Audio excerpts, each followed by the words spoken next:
Hi friends, welcome back to M drama glimpse. நேற்று நம்ம பார்த்த ஃபோட்டோ டைம் ட்ராவல் அப்படிங்கிற கதையோட பார்ட் 5 தான் இன்னைக்கு வீடியோ நம்ம பார்க்க போகிறோம். இதுக்கு முன்னாடி இருக்க பார்ட்ஸ் பார்க்காதவங்களுக்கு கீழே டிஸ்கிரிப்ஷனில் லிங்க் கொடுக்குறேன், மறக்காமல் செக் பண்ணிடுங்க. இந்த கதை எல்லாமே கண்டினியூஸாக கேட்கணும்னா மறக்காமல் என் சேனலை சப்ஸ்கிரைப் பண்ணிடுங்க. அப்போ தான் நான் போடுற ஒவ்வொரு வீடியோவும் உங்களுக்கு கரெக்டாக நோட்டிஃபை ஆகும். ஸோ வாங்க காய்ஸ், நம்ம இன்னைக்கு கதைக்குள்ளே போகலாம். நேற்று நம்ம ஹீரோயின் ஷின்யூ மேலே சந்தேகப்பட்டு அவனை பற்றின டீட்டெயில்ஸ்லாம் இப்போ கலெக்ட் பண்ணிக்கிட்டு இருப்பாங்களா. அவன் இப்போ நம்ம ஹீரோயின் இருக்க ஆஃபீஸில் தான் இருப்பான், டெலிவரி பண்ணுறக்கா வந்திருப்பான். அடுத்து அவன் வேலையை முடிச்சுட்டு கிளம்பலான்னு சொல்லிட்டு நினைப்பானா. அவனுக்கு நம்ம ஹீரோயின் அவ்வளோவா தெரியாது. நம்ம ஹீரோயின் அவனை பார்த்தனையும் ஏதாச்சும் பிளான் பண்ணி இப்போ அவன் கூட நம்ம ட்ராவல் பண்ணி ஆகணும் அப்படின்னு சொல்லி முடிவு பண்ணுவாங்க. நீங்கள் போகிற வழியில் தான் எனக்கு ஒரு வேலை இருக்குது, என்னை இறக்கி விட்டுறீங்களா அப்படிங்கிற மாதிரி நம்ம ஹீரோயின் ஷின்யூ கிட்டே கேட்பாங்க. அடுத்து வேனில் வரப்ப நம்ம ஹீரோயின் சும்மா வரக்கூடாதுங்கிறக்காக அவனை பற்றி டீட்டெயில்ஸ் கேட்கணுங்கிறக்காக, நீங்கள் எத்தனை வருஷமாக இங்கே வேலை பார்க்குறீங்க, நான் இது வரைக்கும் ஒரு தடவை கூட உங்களை டெலிவரி பண்ணுறப்ப பார்த்ததே கிடையாது அப்படிங்கிற மாதிரி கேட்பாங்களா.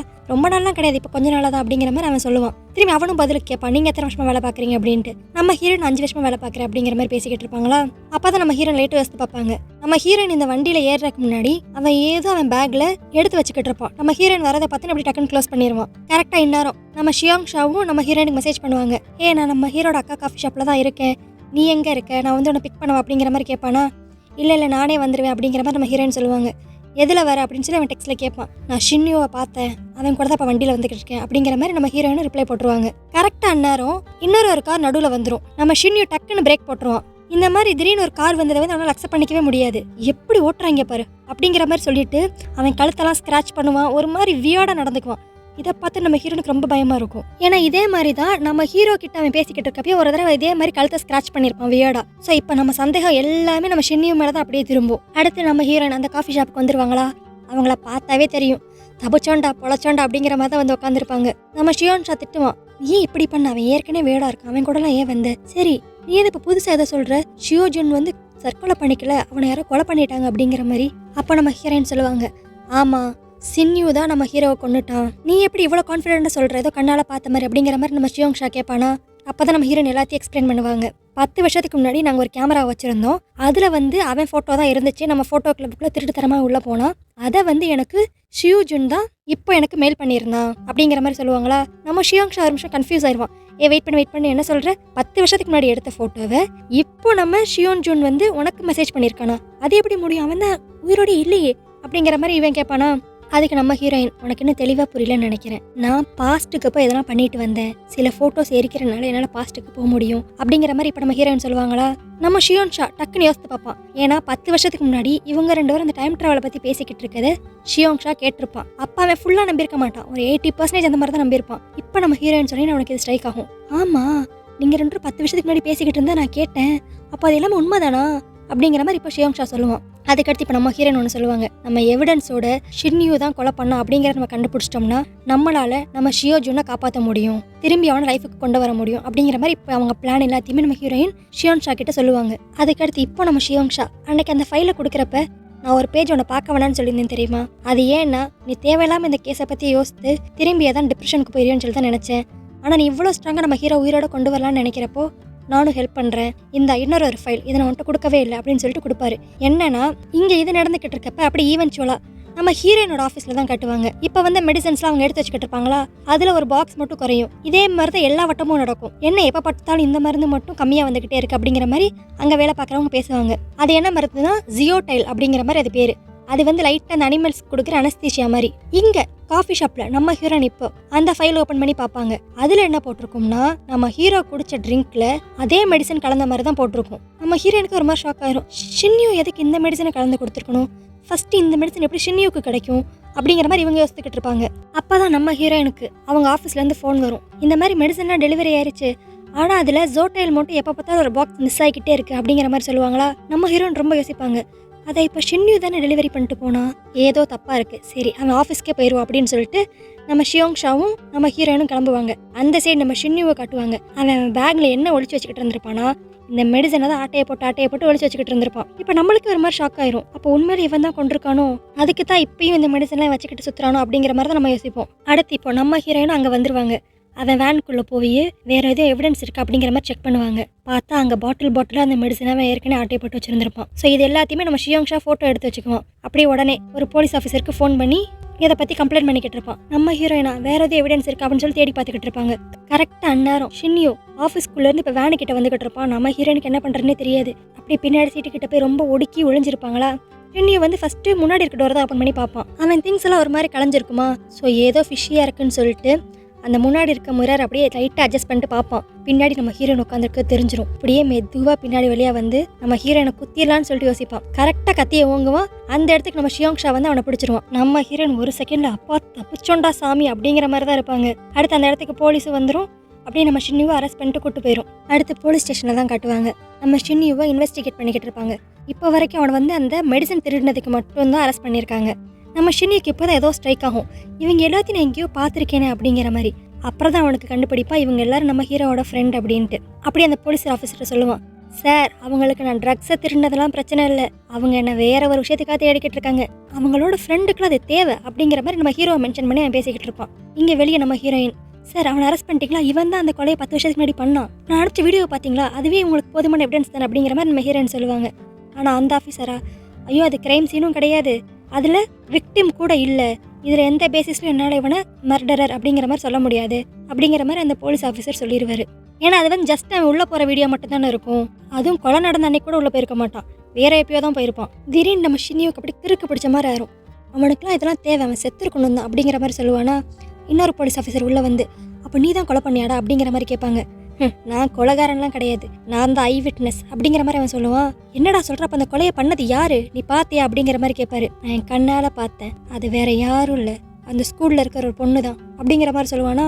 நம்மளுக்கு ஒரு செகண்ட் குழப்பமாயிரும். ஒருவேளை ஹீரோயின் தான் கொலை பண்ணியிருப்பாங்களோ, அவங்க தான் நாடகம் ஆடுறாங்களோ, இல்லைனா சூஜின் கொலை பண்ணியிருப்பாளோ அப்படிங்கிற மாதிரி நம்ம யோசிச்சுக்கிட்டு இருக்க நேரத்திலேயே அப்பாங்க பாருங்க ஒரு பெரிய ஷாக்கா. அவன் யாரை சொல்லுவானா, அந்த லைப்ரரியன் அப்படிங்கிற மாதிரி சொல்லுவான். லைப்ரரியன்னா யாரு, நம்ம ஹீரோவோட அக்கா. அடி பாவி, நீ தான் அந்த கொலஹாரி அப்படிங்கிற மாதிரி தான் நம்மளுக்கே ஷாக்காக இருக்கும். அடுத்து இந்த போலீஸ்லாம் என்ன பண்ணுவாங்கன்னா, நம்ம ஹீரோவோட அக்காவுக்கு கால் பண்ணுவாங்க. இந்த மாதிரி 10 வருஷத்துக்கு முன்னாடி நடந்த கொலை கேஸில் உங்களை நாங்கள் சஸ்பெக்ட் பண்ணுறோம் அப்படிங்கிற மாதிரி கூப்பிடுவாங்களா.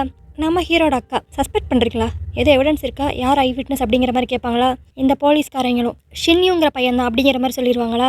அவளும் ஓகே நான் வரேன் அப்படிங்கிற மாதிரி சொல்லிடுவா. அதுக்கடுத்து அப்படியே டீப்பாக யோசித்து பார்ப்பா. நம்ம ஹீரோயின் இதுக்கு முன்னாடி பாஸ்ட்டுக்கு ட்ராவல் பண்ண முடியும் இந்த ஃபோட்டோவை எரிக்கிறதுனால அப்படிங்கிற மாதிரி விஷயத்தை எல்லாத்தையுமே சூஜின் கிட்டையும் ஷியோங்ஷா கிட்டையும் இதே காஃபி ஷாப்பில் வச்சு தான் சொல்லியிருப்பாங்க. இது எல்லாத்தையுமே இந்த கல்ப்ரிட் அக்கா ஒட்டு கேட்டிருக்கும். அதே மாதிரி ஒரு தடவை நம்ம ஹீரோயின் வந்து இங்கே வச்சு தான் ஃபோட்டோ வேறு ஒன்று எரிச்சிருப்பாங்களா, அதையும் அவள் பார்த்துருப்பா. ஸோ இதெல்லாம் இப்போ அவள் கால்குலேட் பண்ணி என்ன பண்ணுவானா, அப்போ அந்த ஃபோட்டோஸ் எரிச்சா நான் பாஸ்ட்டுக்கு போவேன், பாஸ்ட்டுக்கு போய் நான் இப்போ எல்லாத்தையும் மாற்றுறேன்டா அப்படிங்கிற மாதிரி சொல்லி நம்ம ஹீரோயின் வீட்டுக்குள்ளே திருட்டுத்தனமாக போய் எல்லா இடத்துலையும் அந்த ஃபோட்டோஸை தேடுவா. நம்ம ஹீரோயின் எல்லாத்தையும் ஒரே இடத்துலலாம் வச்சிருக்க மாட்டாங்க, அங்கே இங்கேன்னு ஒழிச்சு தான் வச்சுருப்பாங்க.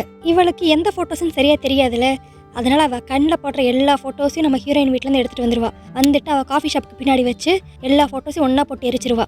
எதுவுமே ஒர்க் அவுட் ஆகாது. திரும்பி கொஞ்சம் பஞ்ச் ஆஃப் ஃபோட்டோஸை போடுவாளா. இவளுக்கு அப்படி லைட்டாக தலைவலிக்கும், அப்படி கிளிச் ஆகும். அப்படியே ஸ்கூல் யூனிஃபார்ம் போட்டு லைப்ரரியில் தான் உட்காந்துருப்பா. அவள் மூஞ்சில் அவ்வளோ ஒரு சிரிப்பு, அதை பார்த்தாவே நம்மளுக்கு அவ்வளோ எரிச்சலாக இருக்கும். நான் டைம் ட்ராவல் பண்ணி வந்துட்டேன்டா, இனி இருக்கடா அவங்க எல்லாருக்கும் அப்படிங்கிற மாதிரி தான் ஒரு ரியாக்ஷனே இருக்கும். அடுத்து அப்படி இங்கிட்டு ப்ரெசென்ட்ல நம்ம ஹீரோயின் சைடு காட்டுவாங்க. அவங்க போலீஸ் ஸ்டேஷன்ல உட்காந்து வெயிட் பண்ணிக்கிட்டு இருப்பாங்க. அப்போ நம்ம ஷின்யூவை அரெஸ்ட் பண்ண 2 போலீஸ் வருவாங்க. நம்ம ஹீரோயின் அவங்க கிட்ட போய், ஷின்யூ தான் சொன்னானா, ஏதாவது ஒத்துக்கிட்டானா அப்படிங்கிற மாதிரி கேட்பாங்களா. அவங்க, ஷின்யூவா யாரு, உங்களுக்கு வந்து ஏதோ கேஸ் பற்றி கம்ப்ளைண்ட் கொடுக்கணுமா, அந்த சைட் போய் கொடுங்க அப்படிங்கிற மாதிரி நம்ம ஹீரோயின் இதுக்கு முன்னாடி பார்த்ததே இல்லைங்கிற மாதிரி தான் பேசுவாங்க. நம்ம ஹீரோயினுக்கு ஒன்றும் புரியாது. சரின்னு சொல்லி ஷியோங்ஷாக்கு கூப்பிடுவாங்க. நீ எங்கே இருக்க, இங்கே போலீஸ் ஸ்டேஷனில் கேட்டால் ஷின்யூவை நாங்கள் அரெஸ்ட் பண்ணவே இல்லை, அவன் யார் அப்படிங்கிற மாதிரி கேட்குறாங்க. நீ எங்கே இருக்க, சீக்கிரவா அப்படிங்கிற மாதிரி சொல்லுவாங்களா. நீ எதுக்கு போலீஸ் ஸ்டேஷன்லாம் போனேன், வெயிட் பண்ண, நீ இப்போ ஷின்யூ நான் சொன்னேன், அவன் தான் நம்ம ஹை ஸ்கூல் படிக்கிறப்ப இறந்து போயிட்டானே அப்படிங்கிற மாதிரி இப்போ ஷியோங்ஷா சொல்லுவான். நம்ம ஹீரோனுக்கு ஒன்றுமே புரியாது, தலை சுத்திரும், என்னடா நடக்குது இங்கே அப்படிங்கிற மாதிரி. இப்போதான் நம்ம ஹீரோனுக்கு லைட்டாக ஒரு புது மெமரி ஒன்று வரும். ஷின்யூ வந்து சூசைட் அட்டம் பண்ணி இறந்து போன மாதிரி, அவனை வந்து ஸ்கூல்லேருந்து ஆம்புலன்ஸில் ஏற்றிட்டு போகிற மாதிரி. சரி அப்போ அவன் ஹை ஸ்கூல் படிக்கிறப்ப செத்துட்டானா, நம்ம ஹீரோ உயிரோட இருக்கானா அப்படிங்கிற மாதிரி யோசிச்சுட்டு ஷியோன் ஜூன் அப்படின்னு சொல்லிட்டு கான்டாக்ட் லிஸ்ட்டில் தேடி பார்ப்பாங்க. இப்பயும் நாட் ஃபவுண்டுன்னு தான் வரும். ஏன்னா இந்த பேக்கு நினச்சிக்கிட்டு இருக்கு கொன்னது ஷின்யூ அப்படின்ட்டு. ஆனால் நம்மளுக்கு தான் தெரியும் உண்மையான வில்லு யாருன்னு. அவங்க அக்கா பாவம், நம்ம ஹீரோனுக்கு அது தெரியாமே போயிடுச்சு கடைசி வரைக்கும். தெரிஞ்ச ஒரே ஆள் ஷின்யூ தான். இப்போ அவனே அவள் போட்டு தள்ளிட்டா போல பாஸ்ட்ல, அதனால தான் இவ்வளோ சேஞ்சஸ் நடந்திருக்கு. இப்போ நம்ம ஹீரோயின் கொஞ்சம் கிளவராக யோசிப்பாங்க. ஷின்யூ செத்துட்டான், ஆனால் ஷியோஜின் இன்னும் உயிரோட வரலை. அப்பனா ஷின்யூ கொலகாரன் கிடையாது, வேற யாரோ. அதே மாதிரி பாஸ்ட் சேஞ்ச் ஆயிருக்கு, ஆனால் எனக்கு தெரியல. ஸோ யாரோ டைம் ட்ராவல் பண்ணி போயிருக்காங்க அப்படின்னு சொல்லிட்டு நம்ம ஹீரோயின் வேகமாக வீட்டுக்கு போய் அவங்க ஃபோட்டோஸ் வச்ச இடத்தெல்லாம் தேடி பார்ப்பாங்க. ஒரே ஒரு ஃபோட்டோ மட்டும் மிஸ் ஆகும். நம்ம ஹீரோயினுக்கு இப்போ யார் மேலே சந்தேகப்படுறனே தெரியாது. ஸோ அப்படி ரோட்டில் நடந்து போய்கிட்டு இருப்பாங்களா, அப்போ அவங்க அக்காவோட காஃபி ஷாப்பை கிராஸ் பண்ணி போவாங்க. இருந்தாலும் நம்ம ஹீரோயின் போகிற வழி எல்லாமே யாராக இருக்கும் இந்த பாஸ்ட்டுக்கு போகிறத பற்றி தெரிஞ்சது ஷியோங் ஷா, கண்டிப்பாக அவன் பண்ணியிருக்க வாய்ப்பு இல்லை அப்படிங்கிற மாதிரி யோசிப்பாங்க. அதுக்கடுத்து சூஜின் கிட்டையும் சொல்லியிருக்கேன், அவளும் பண்ணியிருக்க மாட்டா அப்படிங்கிற மாதிரி அவங்கள கன்சல்ட் பண்ணிக்குவாங்க. அப்படி யாராக இருக்குன்னு யோசிச்சுட்டே இருப்பாங்களா, அந்த அக்காவும் கரெக்டாக வருவாங்களா. சும்மா நம்ம ஹீரோயின் அடி பேசிட்டு சரி பாய் நான் கிளம்புறேன் அப்படிங்கிற மாதிரி போவாங்க. அப்படி போகிறப்ப அங்கே ஒரு குப்பை தொட்டி இருக்கும். அதை கிராஸ் பண்ணி போகிறப்ப நம்ம ஹீரோனுக்கு ஏதோ வீடாக தெரியும். சரின்னு சொல்லி என்னென்னு குடிஞ்சு பார்த்தா கொஞ்சம் எரிஞ்ச ஃபோட்டோஸ் இருக்கும். நம்ம ஹீரோயின் லைட்டாக அவங்க அக்கா மேலே சந்தேகப்படுவாங்க. சேச்சே ஆனால் எவிடன்ஸ் இல்லாமல் நம்ம யாரையும் தப்பாக அக்யூஸ் பண்ணிடக்கூடாது அப்படிங்கிற மாதிரி நம்ம ஹீரோயின் நினைப்பாங்க. ஆக்சுவலி நீங்கள் நல்லா கனெக்ட் பண்ணி பார்த்தீங்கன்னா இப்போ உங்களுக்கு புரிஞ்சிருக்கும். நம்ம ஹீரோ நடுவில் ஒருத்தர உயிரோட வருவார். ஏன்னா அப்போ அவங்க அக்கா ஒரு ஆக்சிடென்ட்ல இறந்துருப்பாங்க. அதனால மட்டும்தான் நம்ம ஹீரோ உயிரோட வந்திருப்பாரு. திரும்பி நம்ம ஹீரோயின் போய் அவங்க அக்காவை காப்பாற்றினால தான் திரும்பி நம்ம ஹீரோ செத்து போயிட்டாரு. ஸோ இப்போ நம்ம நல்லா யோசித்து பார்த்தா நம்ம ஃபுல்லாக கன்ஃபார்ம் பண்ணிடலாம் அந்த ரியல் கல்பிரிட் அந்த அக்கா தான் அப்படின்ட்டு. ஆனால் பாவம் நம்ம ஹீரோயின் இந்த ஆங்கிளில் யோசிச்சிருக்கவே மாட்டாங்க. சரி வேறு வழியே இல்லை, திரும்பி பாஸ்ட்டுக்கு போகணும். யார் ஷின்னுவை கொண்டிருப்பாங்களோ அவங்க தான் கண்டிப்பாக அடுத்து நம்ம ஷியோஜுனையும் கொல்ல ட்ரை பண்ணுவாங்க அப்படின்னு சொல்லிட்டு இப்போ நம்ம ஹீரோயின் பாஸ்ட்டுக்கு போவாங்க.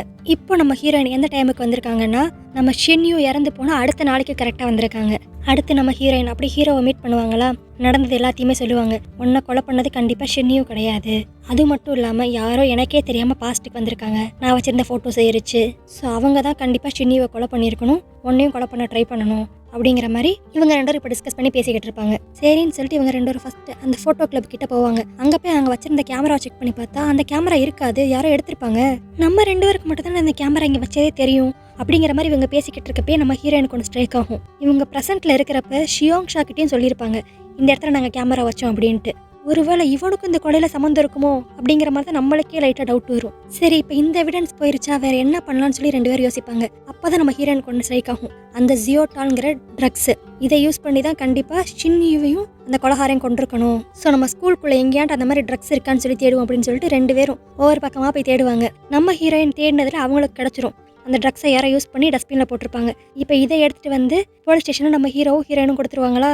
நம்ம ஹீரோ நீ கவலைப்படாத எல்லாம் நல்லாவே நடக்கும் அப்படிங்கிற மாதிரி சொல்லிட்டு நம்ம ஹீரோயின் கையை பிடிச்சிட்டு அப்படி நடந்து போய்கிட்டு இருப்பாரு ரோட்டில். அப்போ இவங்க நடந்து போய்கிட்டு இருக்கப்ப ரோட்டில் அங்கங்கே பேனர் வச்சுருப்பாங்கல்ல, அந்த பேனர் ஒன்று கரெக்டாக கலண்டு நம்ம ஹீரோயின் மேலே விழுக போகும். இதை நம்ம ஹீரோ பார்த்துருவாரு.